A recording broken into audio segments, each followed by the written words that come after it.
ಏಜೆ ಅದು ನನ್ನ ಡ್ರೆಸ್ ಏನೋ ಪ್ರಾಬ್ಲಮ್ ಆಗಿತ್ತು.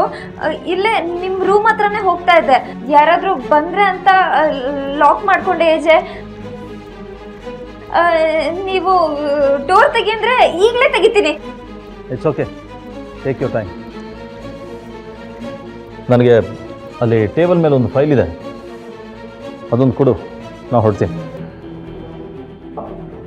ಓಹ್, ನಾನು ನೋಡಿದ ಫೈಲು, ಬೇಗ ಕೊಟ್ಬಿಟ್ಟು ಸೇಫ್ ಆಗಿಬಿಡೋಣ.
ನಮ್ಮ ಬಾಸ್ ಯಾವುದೇ ರೊಮ್ಯಾಂಟಿಕ್ ಹೀರೋಗಿಂತ ಕಡಿಮೆನೇ ಇಲ್ಲ, ಹೊರಗಡೆ ತೋರಿಸ್ಕೊಳ್ಳಲ್ಲ ಅಷ್ಟೇ.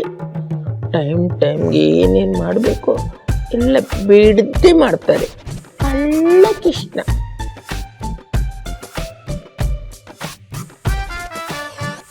ಇದನ್ನೆಲ್ಲ ನೋಡ್ತಿದ್ರೆ ನನಗೆ ಒಂಥರ ಆಗುತ್ತೆ.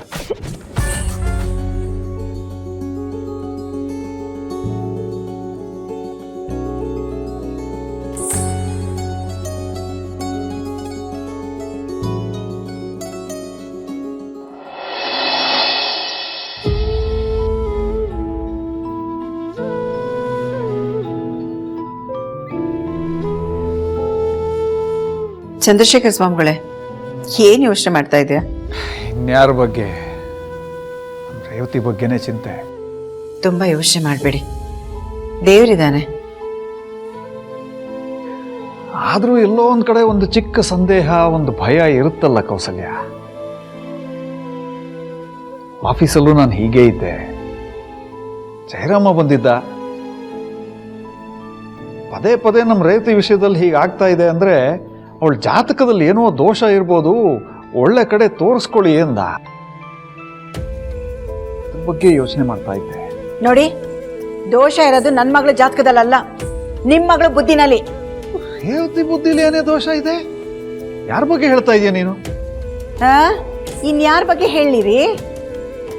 ನಿಮ್ ದೊಡ್ಡ ಮಗಳಿದ್ದಾಳಲ್ಲ ಲೀಲಾ, ಅವಳ ಬಗ್ಗೆನೇ ಹೇಳ್ತಾ ಇರೋದು. ಲೀಲಾ ಬಗ್ಗೆ ಹೀಗೆಲ್ಲ ಹೇಳ್ಬೇಡ್ವೆ, ಬಂಗಾರದಂಥ ಮಗಳು. ಅವಳು ಬಂಗಾರ ಅಲ್ಲ ರೀ, ಕಾಗೆ ಕಾಗೆ ಬಂಗಾರ ಅವಳು. ನೋಡಿ, ಕೆಜೆ ನಮ್ ಕಡೆ ಇರೋವರೆಗೂ ಅವಳು 1000 ಪ್ಲಾನ್ ಮಾಡ್ಲಿ, ಯಾವುದು ಸಕ್ಸಸ್ ಆಗಲ್ಲ. ಅಳಿಯಂದ್ರ ಕೈ ನಮ್ ತಲೆ ಮೇಲೆ ಇರೋವರೆಗೂ ನಾವು ನಮ್ಮ ಮನೆಯವರೆಲ್ಲ ಆರಾಮಾಗಿರ್ತೀವಿ. ನಾನು ಈ ಜಾತಕ ಪಾತಕ ಗ್ರಹಚಾರ ಯಾವುದನ್ನು ನಂಬಲ್ಲ. ನಾನ್ ನಂಬಿರೋದು ನಮ್ಮ ಅಳಿಯಂದ್ರನ್ನ ಮಾತ್ರ, ಗೊತ್ತಾಯ್ತಾ? ಅದು ಹೌದು ಕಣೆ, ಅರೆ ಇಷ್ಟೆಲ್ಲ ಆಗ್ತಾ ಇರುವಾಗ ಏನೋ ಸಮಸ್ಯೆ ಇರ್ಬೋದೇನೋ ಅಂತ ಅನ್ನಿಸ್ತು. ಅದು ಬಿಟ್ರೆ ನನಗೇನು ಪ್ರಾಬ್ಲಮ್ ಇಲ್ಲ. ಅದು ಹೇಗಿರುತ್ತೆ ರೀ? ಯಾಕೆಂದ್ರೆ ನಿಮ್ ದೊಡ್ಡ ಮಗಳನ್ನ ಒಂದ್ ದೊಡ್ಡ ಮನೆಗೆ ಸೇರ್ಸಿದ್ರಲ್ಲ, ನಿಮಗ್ ಸಮಸ್ಯೆ ಇಲ್ಲ. ಆದ್ರೆ ನನ್ಗಿದೆ. ಯಾಕೇಳಿ, ನಾನು ಹೆತ್ತ ಮಗಳನ್ನ ಜೀವನದಲ್ಲಿ ಒಂದ್ ದಡಕ್ ಸೇರ್ಸೋವರೆಗೂ ನನ್ನ ಒದ್ದಾಟ ಹೀಗೇ ಇರುತ್ತೆ. ಜಾತಕ ಪಾತಕ ಅನ್ಕೊಂಡು ನನ್ನ ಮಗಳ ಜಾತಕನ ಏನಾದ್ರೂ ತಗೊಂಡು ಹೋದ್ರೋ ನಾನ್ ಸುಮ್ಮನೆ ಇರಲ್ಲ.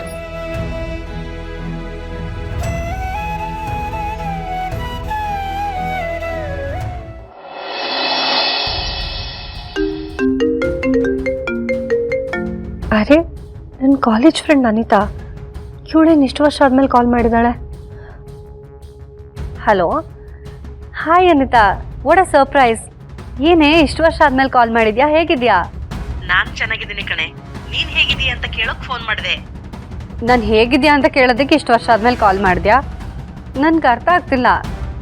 ಇನ್ನೇನ್ ಸರು, ಎಲ್ಲಾ ಕಡೆಗೂ ನಿಮ್ಮನೆ ಸುದ್ದಿನೇ ಬರ್ತಿದೆ. ನಮ್ಮನೆಲ್ಲಂತೂ ಏಜೆ ಅಂದ್ರೆ ನಿನ್ ಫ್ರೆಂಡ್ ಸರು ಮಾವ ಅಲ್ವಾ? ಏನಾಯ್ತು ಒಂದ್ಸಲ ಫೋನ್ ಮಾಡಿ ವಿಚಾರಿಸು ಅಂತ ಹೇಳಿದ್ದು. ನಾನೇ ಬೇಡ ಅಂತ ಸುಮ್ಮನಿದ್ದೆ.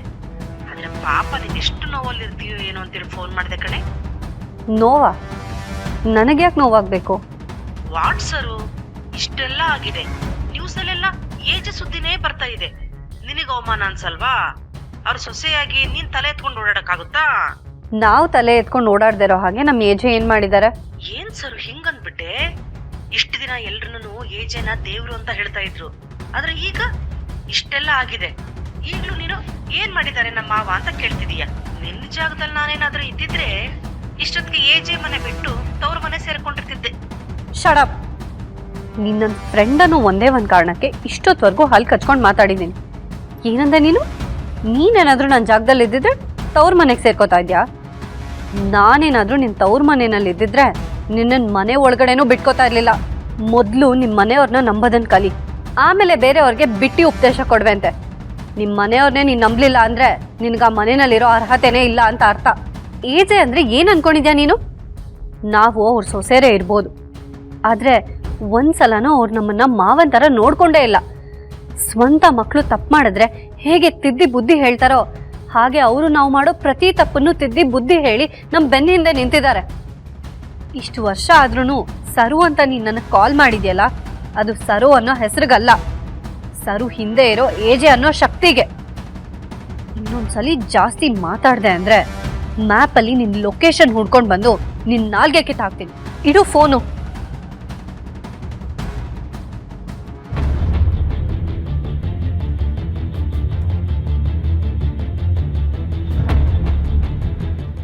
Media, social media, news apps ಎಲ್ಲ ಕಡೆನೂ ಏಜೆದೆ ಸುದ್ದಿ. ಹೌದು ದುರ್ಗಾ ಅವರೇ, ಅದಕ್ಕೆ ನಾನು ನನ್ನ ಫೋನೇ ನೋಡಿಲ್ಲ. ಏಜೆ ಅವ್ರಿಗೆ ಶತ್ರುಗಳು ಇರ್ತಾರೆ, ಓಕೆ, ಆದರೆ ಏಜೆಗೂ ಶತ್ರು ಆಗೋಕ್ಕೆ ಒಂದು ಯೋಗ್ಯತೆ ಇರಬೇಕು. ಆ ಯೋಗ್ಯತೆ ಇರೋರು ಇಂಥ ಚಿಲ್ಲರೆ ಕೆಲಸ ಮಾಡಲ್ಲ ಅಂತ ಅನ್ಸುತ್ತೆ. ಚಿಲ್ಲರೆ ವ್ಯಕ್ತಿಗಳಿಗೆ ಕೆಲಸ ಮಾಡಿದ್ರೆ ಹೀಗಾಗ್ಬಿಡುತ್ತೆ. ಅಲ್ಲ ದುರ್ಗಾ ಅವರೇ, ಏಜೆ ಎಷ್ಟು ಒಳ್ಳೆಯವರು, ಅವ್ರು ಎಲ್ಲರಿಗೂ ಒಳ್ಳೇದನ್ನೇ ಬಯಸ್ತಾರೆ. ಅಂಥ ವ್ಯಕ್ತಿಗೆ ಈ ಥರ ಆಗುತ್ತೆ ಅಂದರೆ ನಂಗೆ ನಂಬಕ್ಕೆ ಆಗಲ್ಲ. ಪ್ರಪಂಚದಲ್ಲಿ ಒಳ್ಳೆತನಕ್ಕೆ ಬೆಲೆನೇ ಇಲ್ವಾ?